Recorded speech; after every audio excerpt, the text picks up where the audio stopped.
وينتهي الشوط الاول بالتعادل السلبي ما بين الاهلي وغزل المحله. شوط اول سيء للاسف الشديد قدمه النادي الاهلي، ومعرفش السبب مين، هل كولر ولا اللاعبين؟ يا جماعه قسما بالله العظيم انا حاسس احنا ما رحناش الاستاد، او حتى لو رحنا يا اما المحله مش راضي يسيب لنا الكوره نجاريه في الملعب، يا اما في حاجه غلط في اللاعبين. يعني ايه ده؟ ايه؟ لا لا بجد صفقاته جبنه.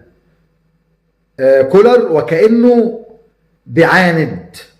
يا راجل قفشه معروف انه بينزل شوط تاني، ليه بتبدا بيه؟ وليه هتفضل مقعد عمر الساعي الماتشات دي كلها وبتنزله في اخر ربع ساعه ولا اخر 10 دقايق؟ ولما انت شايف عمرو السوليه مش قادر. احنا بالامانه عندنا خط نص والله يجيب الغضروف او جاب الغضروف لخط هجوم النادي الاهلي.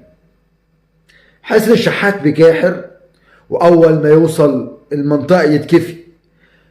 امام عاشور برضه بيعافر وبكاحر وبرضه بيتكفي. انا ما اعرفش هل النجيله بالزحلق ولا ايه بالظبط، قسما بالله انا بتريق، لكن انا راجل اهلاوي قاعد بتابع الماتش. حتى المعلق مؤمن حسن بحاول يكذب عينه ويقنع نفسه ان الماتش كويس. هو الماتش كويس بس بامانه الله من طرف غزل المحله، وبدليل اننا شفنا اخر كورتين الشناوي اتعامل معاهم ازاي. يعني واحده منهم لو فيها توفيق كانت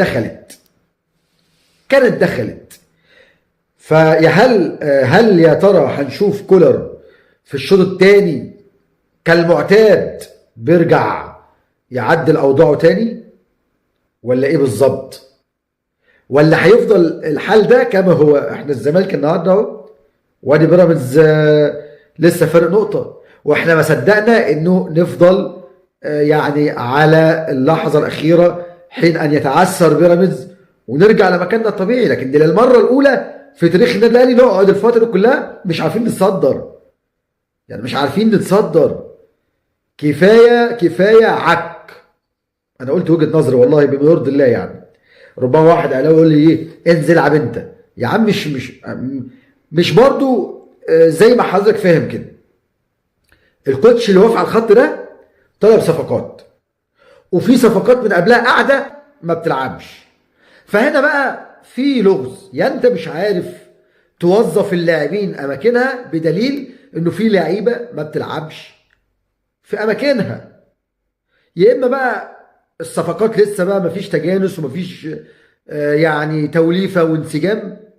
ودي بتختلف ما بين اللاعب المصري واللاعب الاجنبي اللي هو زي جريديشار. الراجل جه اهو وانسجم كل ماتش بهدف. لكن النهارده مش لاقي حد يوصل له. يا ريت التغييرات تكون بدري يا مستر كولر، عشان غزل المحله فرقه عنيده. ده حتى في الركنيات متساويه معاك او بتتقدم.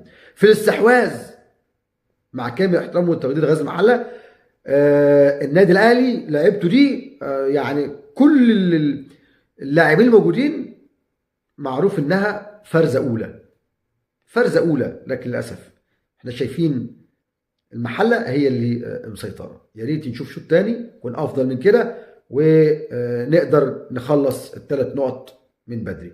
اشوفكم بعد الشوط الثاني وانتظرونا على ملعب ابو الكباتن. دمتم في رعايه الله. السلام عليكم ورحمه الله وبركاته.